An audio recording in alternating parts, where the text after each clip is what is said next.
Hey there guys, Veronica here with you to hopefully make you happy with yet another grammar video. So this is for Philochko and all the subscribers of his YouTube channel. And today I'd like to talk to you about something that might be a little bit tricky for the people whose languages differ from English in terms of making questions. So, questions. Most of you would probably go like, that's easy. But if you are a fluent English user, if you'd like to think of yourself as being upper intermediate, maybe even advanced, you have to know that there are types of questions and we do form them a bit differently. Of course, the basic one that everybody knows is a classic question, and the one where you have to use an auxiliary, a helper verb, to actually make your sentence a question. Say in Russian, we just change our intonation and an affirmative, a positive sentence becomes a question. Easy peasy. But in English, no. Yeah, so you probably have a question word, something like, I don't know, what, where, when, blah, blah, blah, etc. Then there has to be a helper, a verb that helps you make this a question. Then there would be the subject, yeah, usually it's maybe, I don't know, you or a boss or something else. And then very often you'd have the action itself here. Then the rest of the question mark. So here we put an auxiliary depending on the tense you want to use. You guys know that, so it can be do for present simple. It can be have for present perfect. Yeah. Then here, of course, don't forget it's already the third form of the verb. It can be were if you're talking about past continuous, but then of course here it's the ing form. Well, the tenses are a separate topic in our separate videos if you're more interested in those. But also don't forget that the verb to be is a tricky one. If your question only involves the verb to be, probably you won't have this part. Yeah, so how are you today? Where were you yesterday? Don't need a verb here. But that's the basic rule. Okay, no props, with some practice, not that complex. However, there is a question word who, and in some cases even what, in fact,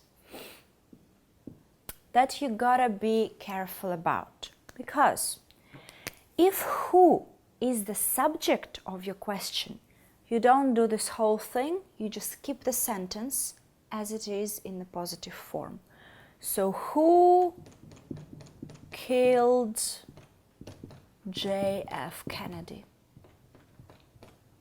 for example?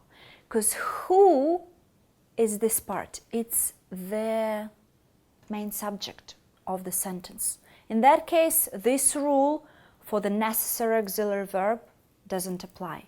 The same thing if what is the subject. What has happened here? We reply using the same structure. Some crime has happened here. I don't know, a fire, a flood, whatever, yeah? But these two question words can also be used in these forms of questions where you go like, who do you live with? Because see, here you've got the subject and you've got the main action, therefore you need the helper. But it's also who, but different. Here, who is the subject? In this question, you is the main subject. And with what? Yeah, the same. What will you watch in the cinema. Yeah, subject, main action, so we do need an auxiliary. So this is the first point where you really gotta be pretty careful. So the next important bit is that you can have very long questions, yeah? And for instance, I know that Russian learners, they tend to want to use the previous rule in every part of that complex question, but you cannot. In English, this question-making rule only works once at the very beginning. What I mean is that, for instance, you have, do you know where param param? And here, because we see the question word, you want to make a question again. So you want to go something like, do you know where can I find a bank? But you have the question form here, yeah, according to the rule. So even though we've got a question word right here, you can see it pretty well, afterwards it's just a simple affirmative structure.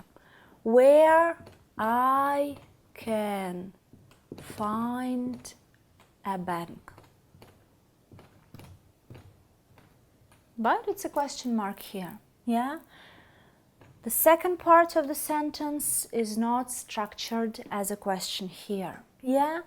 Many other examples. I don't know.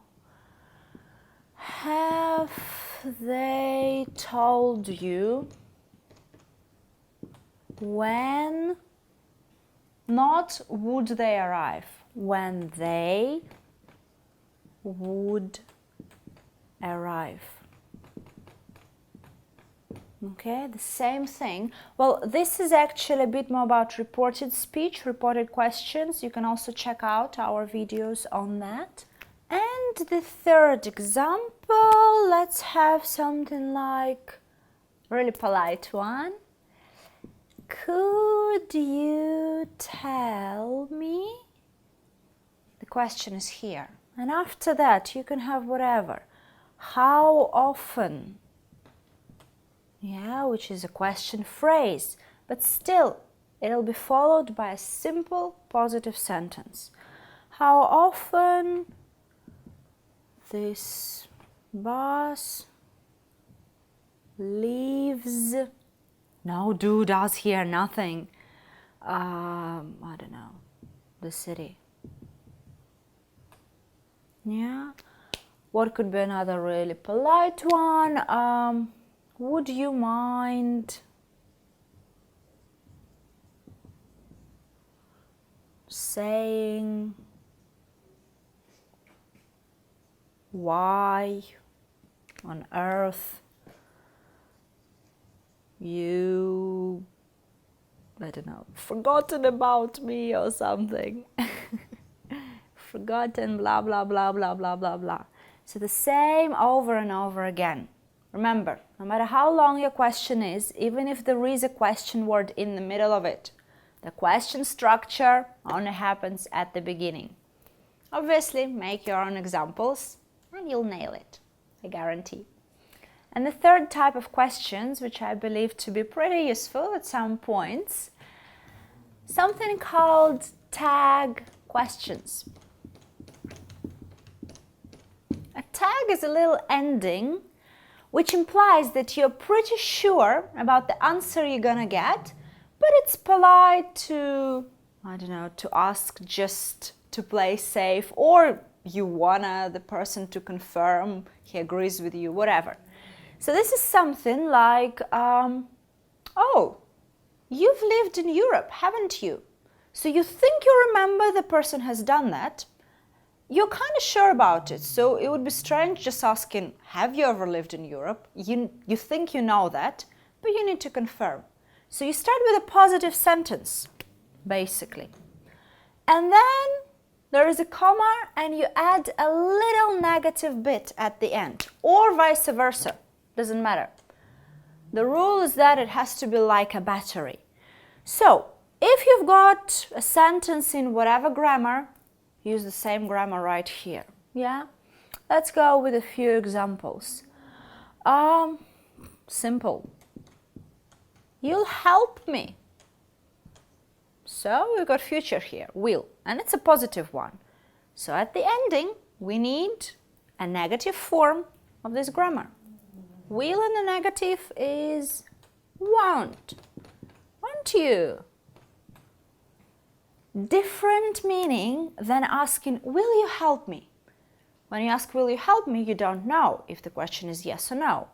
Here it's something like a wife asking a husband, well, you'll help me, won't you? Like, you can't say no to that. You just are not capable. Yeah? The same with any other grammar. Let's do a negative one. She hasn't seen it yet.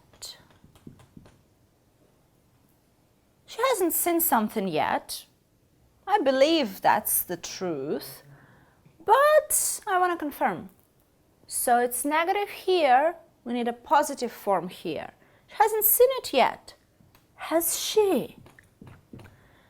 The meaning of this is something like, really? Really, really? Yeah? And let's have the third example. Param, param, param. They were happy together before they broke up last week or something. Positive here, it's past simple. We need a negative. Weren't they? All right?